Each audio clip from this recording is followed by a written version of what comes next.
William Wordsworth, To Sleep, published in 1807. A flock of sheep that leisurely pass by, one after one, the sound of rain and bees murmuring, the fall of rivers, winds and seas, smooth fields, white sheets of water, and pure sky. I have thought of all by turns, and yet do lie sleepless. And soon the small birds' melodies must hear, first uttered from my orchard trees, and the first cuckoo's melancholy cry. Even thus last night and 2 nights more I lay and could not win thee, sleep, by any stealth. So do not let me wear tonight away. Without thee, what is all the morning's wealth? Come, blessed barrier between day and day, dear mother of fresh thoughts and joyous health. This is just one of 3 sonnets entitled To Sleep, and all suggest a personal problem he was experiencing. That counting sheep was advised over 200 years ago demonstrates how sayings are passed down through the generations. As a child, I was told often to count sheep. When my own children were young, I told them. And when grandchildren came along, I told them as well. I'm sure that we have all tried it at some time ourselves, and mostly find that it just does not work. Sleep, and the lack of it, have prompted psychiatrists from the time of Freud on, and probably before the term psychiatrist was even used. In recent years, medical researchers have discovered some of what is happening in the brain and behaviour of those with sleep disorders.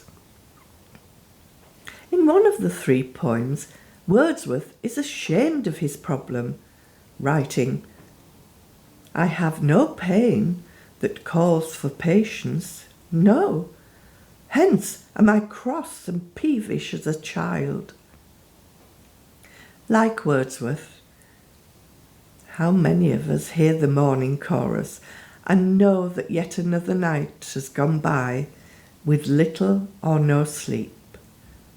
Perhaps we may nod off a short while before it's time to get up, and then find it's very difficult to drag ourselves out of bed.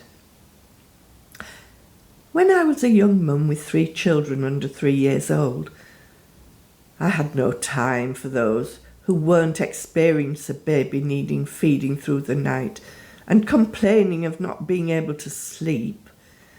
Now, I have every sympathy with anyone who has a sleep problem, knowing all the techniques that Wordsworth employed just didn't work for me, as the problems of not sleeping continued. I suspect there are many who wouldn't nod their heads in agreement.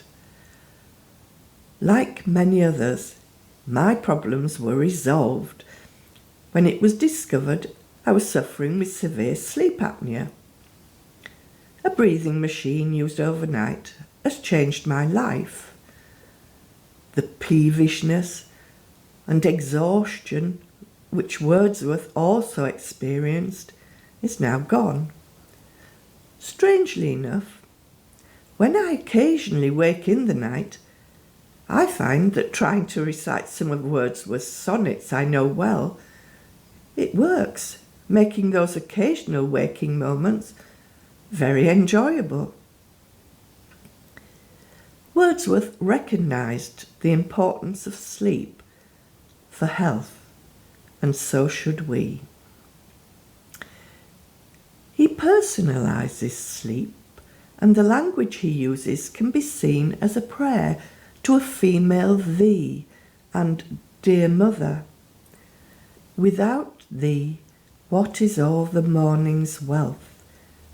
Come, blessed barrier between day and day, dear mother of fresh thoughts and joyous health. I do hope that Wordsworth found his prayers eventually answered, but I suspect that wasn't the case. Perhaps his later poems will throw some light on this issue. If anyone watching this reflection on sleep can throw any light on this, please make a comment.